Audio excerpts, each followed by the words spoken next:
Yeah, do you know Bobby pretty good? Bobby Kennedy's a friend of mine. Yeah. Yeah. Bobby, I mean, let me tell you something about Bobby. I mean, he's a great guy. Oh, he's one of my favorite. He's one of my favorite guys. Think I know him from recovery. We go to recovery meetings together. But think about this for a second. I'm running for governor in 2003. And then all of a sudden I get a phone call from Bobby, who I knew very well. And Bobby and Joe Kennedy, his brother, his older brother, and they were always really kind of nice to me and kind and inclusive and stuff like that. Well, fuck, you're the damn Terminator. They got to be at least cordial. No, but I mean, some people are kind of like, oh, who is this new guy coming into the family type of thing. Oh, I see. Especially their family, because it's a prestigious thing. That's right, yeah. So, but they were really nice. So Bobby calls me and he says, Arnold, you're a Republican. Republicans are not known for their environmental record. He says, I'm an environmentalist. He says, yes, you know, I'm the head of the river keepers and all that stuff. And I have a guy that you should have on your team that can educate you really about the environment. I said, well, thank you, Bobby. That's really nice. I said, who is it? Terry Tamminen. He says, let me send him over to your office. He sent over Terry Tamminen. We hit it off right away really well. And the next thing I know is we're working together. He's part of the team.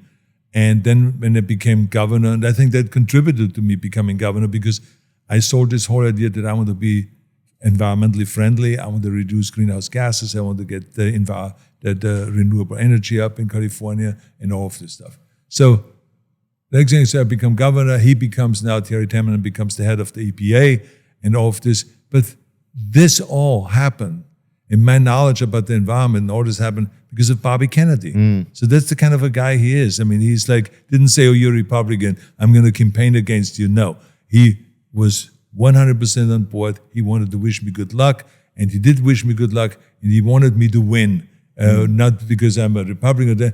He just felt like, oh, I like Arnold, I want to help the him. Good guy to win, no matter what side he's on. Exactly. So that's the kind of a guy Bobby is, you know. So I think the world of him. Yeah, he's cool. We had him on the podcast when everybody was thinking he was kind of crazy during the pandemic and stuff, and he was concerned about just people's health and well-being with vaccines and stuff. We had him on. And but yeah, I've always known him to be just a neat guy. You know, he's my friend. Yeah, I'm excited for him. I'm curious to see what it's like once you get into office. How can you still keep your beliefs or not? Or do things get heavily compromised, do you feel like? Yeah, it is compromised. You have to. You have to compromise. Because the whole world doesn't think exactly like you. I remember what Eisenhower said. Eisenhower said that politics is like the road.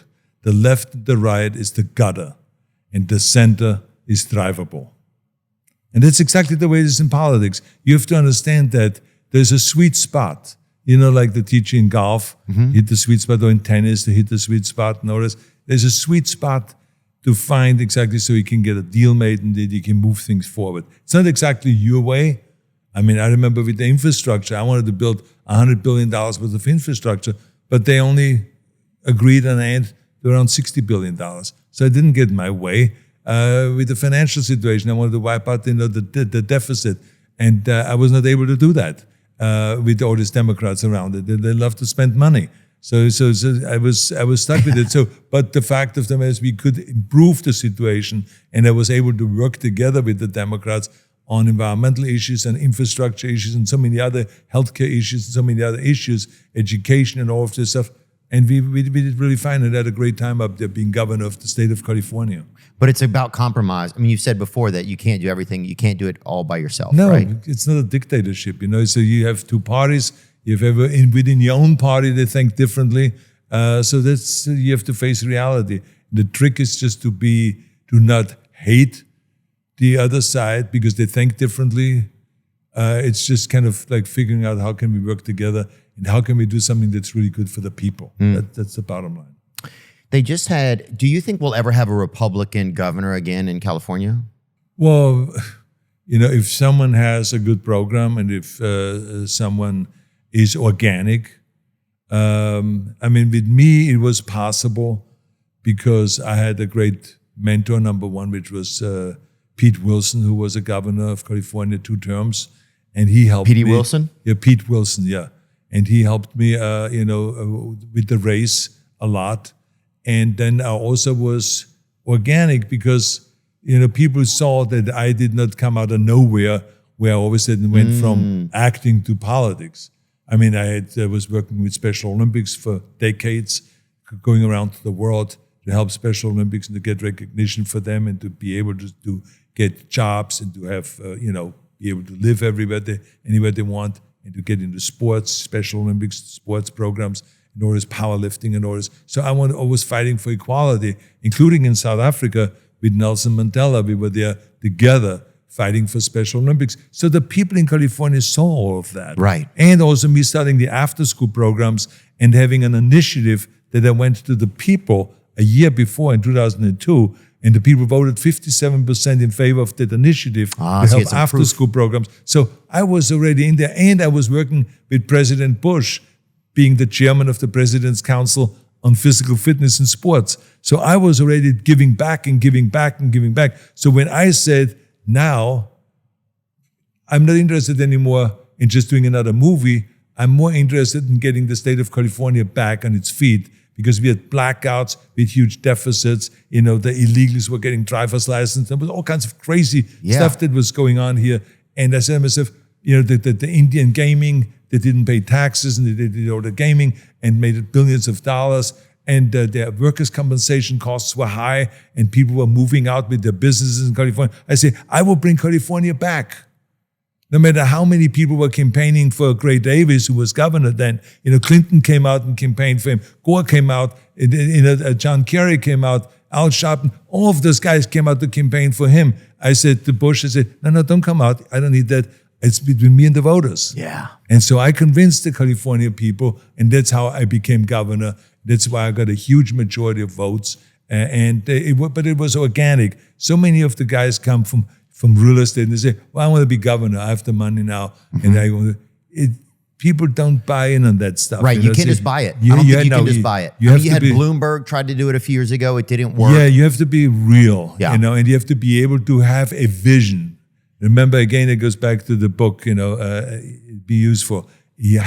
Rule number one is you have to have a clear vision. You can't just say, I want to be governor. What is your vision? If someone sits down and says, what is your vision of your California? Right. Remember that Teddy Kennedy, the problem he had when they asked him, Roger Mudd asked him when he announced to run for president, and Roger Mudd asked him, he says, why do you want to be president? Teddy couldn't answer it.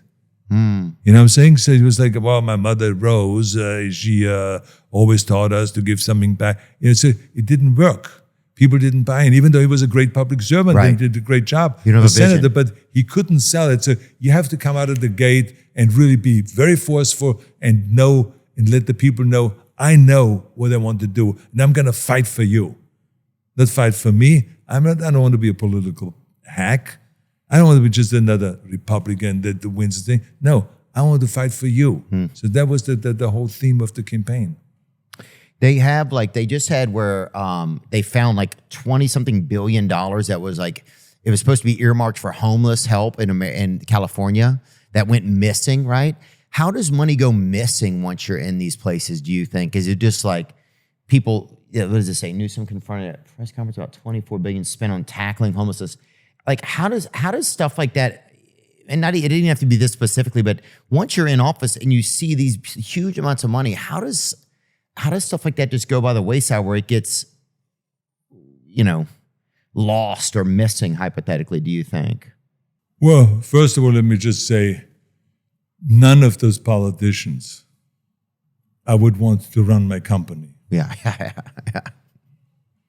None of those companies, none of those politicians, I would like to hand over my checkbook, my bank account, and say, you manage it now. Yeah. Right? So that's where it starts. So they're not that smart when it comes to solving problems. And so I can totally understand how $24 billion is missing, because it's wasted. They cannot even show it. They cannot even have any accountability. Yeah. But this has been going on for 20 years now. I know. We're not talking about just for the last few years. This has been going on and on. Everyone has been complaining about the homeless, but they don't really tell you that this was created by the politicians, the homelessness. Did Reagan create it, though? No. It was created by having people go and say, we don't want no growth in California. So when you have when I came over here, it was 19, 20 million people in California. Well, we had 6-lane highways. So now when you go to 40 million people, you would know mathematically now you need 12-lane highways, meaning 6 lanes, and then on top of it you build another freeway, right? So that you don't have traffic congestion. But that's not what they did. Right. Then when you have to, when you go from 20 to 40 million people, then you need twice as many houses. Yeah. You need twice as many apartment buildings. You need twice as much of everything. Schools and everything. And they didn't. They didn't take care of them because the environmentalists thought that if we say no growth, then no one will come. But in the meantime, no one gives a shit about that. They come anyway. And then they somehow then live 3 people in one apartment or 5 people in one apartment, or sometimes with workers that sometimes live 10 people in one apartment. Oh, yeah. They'll really be laying on each other's backs. So then what happens turns. now is when you have a limited Breathing. amount of housing, now the prices rise. So now when the prices go up, the value of the apartment building goes up. So the unit that used to cost $600 now costs $3,000 a month. Yeah. But the salaries, the wages didn't go up accordingly. Yeah. So now you have people that are economically homeless. They cannot afford paying for their rent anymore. So this is created by the politicians. And now remember what Einstein said. The people that created the problem cannot solve it. So they are doing the same thing over, which is another thing Einstein said. If you try to do the same thing over and over again and expect different results, that's the definition of insanity. And it feels like that's what we're living. So this these is what days. we are dealing with here. So we have, the city here is not able to manage with this whole thing. On a state level, we are not able to manage this whole thing. So it's like I had to go. We had the homeless veterans camping out in front of the Veterans Administration up there in Westwood. Oh, yeah, right over there, 405 in Santa Monica. Right in front of for In Wilshire? years. Yeah. They're camping out there and no one is helping them. So I went and I started making a deal and I said, can we not put inside some houses? Little houses. And they said, yes. And I donated the money. And we started building houses. And since then, there's now hundreds of houses inside the Veterans Administration, and the homeless are gone. Yeah, because they wanted to help the Veterans Administration, but it took a while, and the city kept saying, oh, it is too difficult to do, and this is really challenging to do. I said, watch that. Within 2 months, we had those houses there, and we created homes for 25 people so they could move in, just to show to the city it can be done. Amen. Don't give me this, it can't be done. Anything can be done if there's a will to it with the whole thing.